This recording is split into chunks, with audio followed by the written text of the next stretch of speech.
is business owners, they think that their business is this unique snowflake. The unique snowflake that can't possibly exist anywhere else. There's nothing like it, never has, never will be.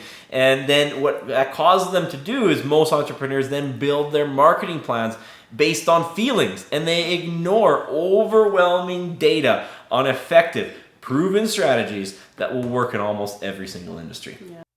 I can see the whole wide world with these two eyes, and I can be whoever I want to be, 'cause it's my life. Hi, thanks for tuning in for another episode of Ask Spurrell CPA. Today, as the Edmonton business consultant, we're talking about the business plan, foundational marketing initiatives. Denise, you know how passionate I am about these. Yeah, for sure. And we've seen a lot of money wasted on a lot of marketing initiatives that don't work. Yeah. So today we're going to try to help them with that. Yeah. So the quote that we have here today is the Michael Gerber quote, author of the E-Myth, and it says, "People who are exceptionally good in business aren't so because of what they know, but because of their insatiable need to know more."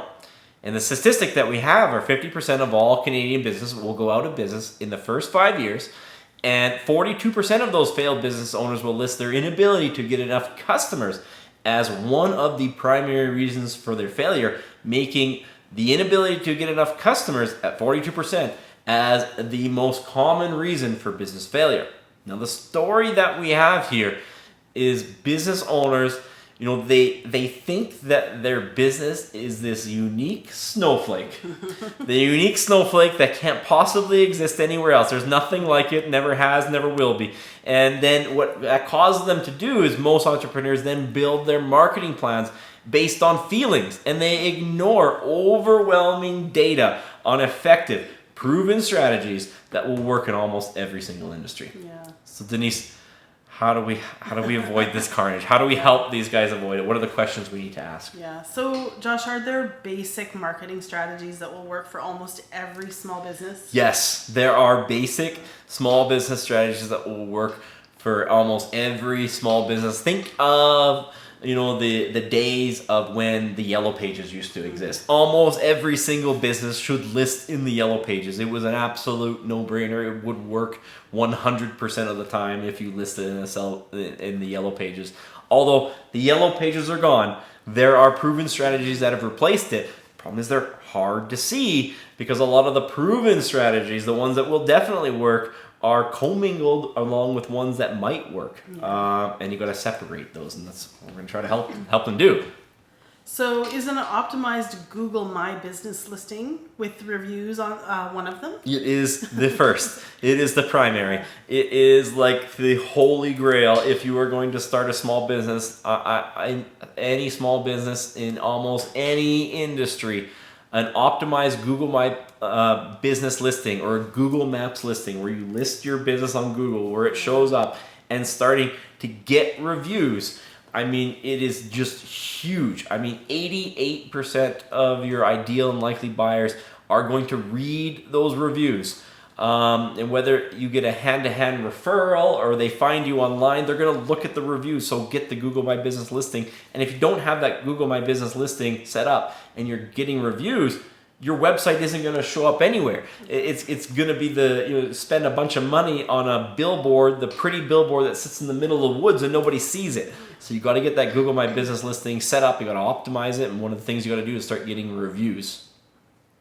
Do most businesses underestimate the versatility of long-form YouTube videos? Yes. A lot of people start to see social media content and they start to see little Facebook snippets and Instagram snippets, and they think, okay, these really successful people are posting, individual posts. They watch the Gary Vaynerchuk of the world, but they derive that content, that micro content, from long form video content. Almost all of them do the exact same thing.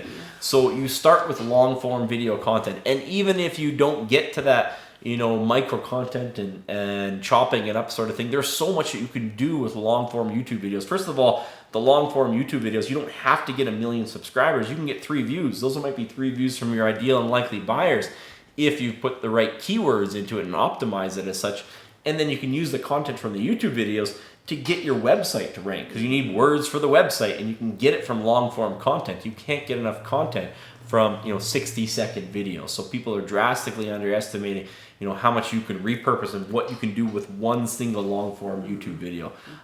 Even if it all does get 3 reviews, there's so many things you can do with it. Do you need a clear differentiation strategy before spending money elsewhere? Yeah. So before we start trying to sell stuff and spend a whole bunch of money on ads or a whole bunch of money even on the website, before we even get to the website, have we compared ourselves to our competitors? Because we can't just be as good as our competitors. Business isn't about being good. It's about being better than our competitors. It doesn't matter how good you are. If it's not better than your competitors, it's not good enough. So you got to establish what are your value proposition of your competitors and what you are going to do over and above them. You got to work out that differentiation strategy before you spend money. And I would suggest that you need to do that even before you establish your brand. Because once you know what that differentiation strategy is, that might tell you what your brand and what your logo should look like and where you should be putting your brand and logo. Do most customers eventually look at your website before before deciding to purchase? Yes. So the foundational marketing initiative is you got to have that website. Even if they found you on Facebook, even if they found you on Instagram, a lot of times they still have a mistrust. They're going to want to see the reviews. They're going to go to your website to see if you look like a brand that they want to do business with. Are you high quality enough that they want to do business with you? So if you need to have that website. If you want to avoid, having an optimized website, you're probably going to avoid profits the exact same way. And a lot of times your only way to, you want to be a landscaper and get a lead on Facebook? Great, get a lead on Facebook. But someone is going to come in there with better differentiation strategy, a better website that communicates a higher quality brand, and they're going to be able to charge a premium price. And the only way that you're going to get the project is to charge less money. And that's not a sustainable method. So what happens if you generate interest one way, but your website is bad? Yeah, so you think about you generate interest on that Facebook or Instagram site. You think that they're just going to call you from that. That's not what happens normally. Normally they're going to think, okay, I see this person. I wonder if they're good. Let's Google them. Because we're all secret detectives these days, and we're going to Google them and see what they are. They're going to look at the reviews, and does this person have any reviews? They're going to look at their website. You're only going to get so much time. Is there a value proposition that you can communicate in that website, to justify that you're actually better than your competitors? Or if not, a lot of times they'll get interested in you and they'll find one of your competitors who looks better on Google. So they get interested in you on Facebook, they'll find one of your competitors that looks better than you on Google. You won't even know. You just basically, spent time on social media to get someone else a lead, not even you a lead. And if they do call you, they've probably called other people who look good on Google, because now they've Googled your competitors too. And if you haven't built out that value proposition, you're simply going to have to charge less money and work for less and less and less.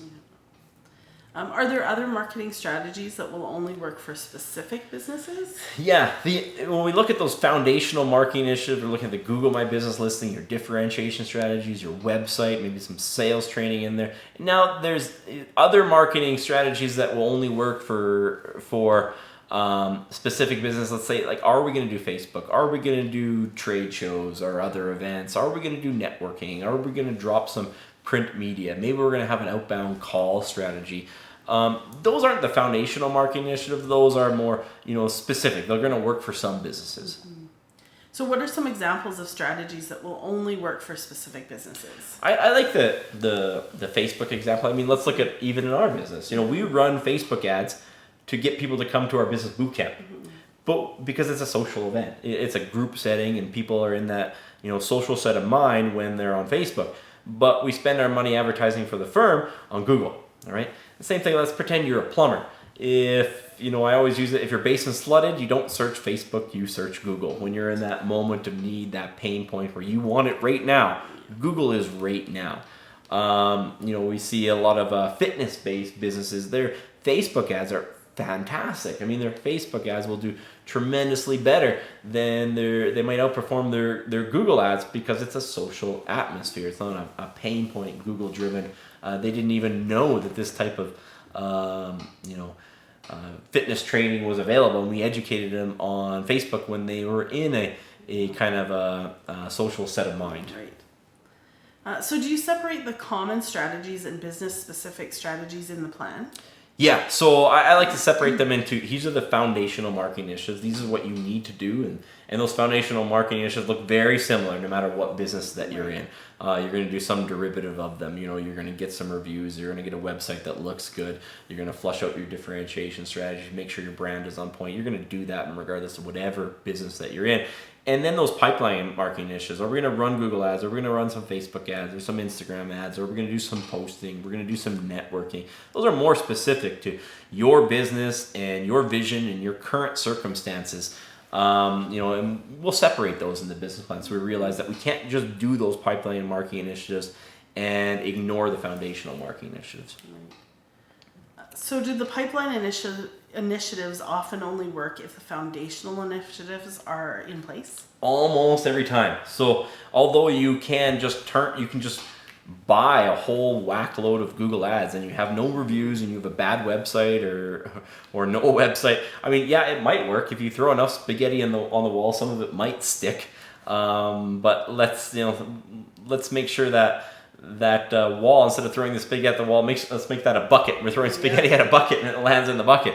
We want to make sure that Facebook ad, you got to realize, just because we get them interested on Facebook, just because we get them interested with the Google AdWords, do we have enough reviews to back it up that we're credible? Is our branding on point enough that we can justify, the price that we're charging for the value that we're delivering?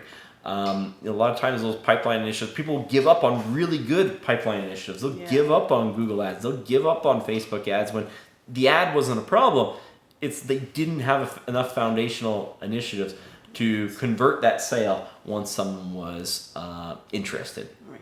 So I think that's what we have here today. As always, please hit the like and subscribe button so we can continue to deliver you tips on how to beat the odds at business. And as always, if you have any comments or questions, we'd love to see them below. We'll do our best to respond back. And if you got something unique, we'll even try to make it the topic of a future video. Thanks very much.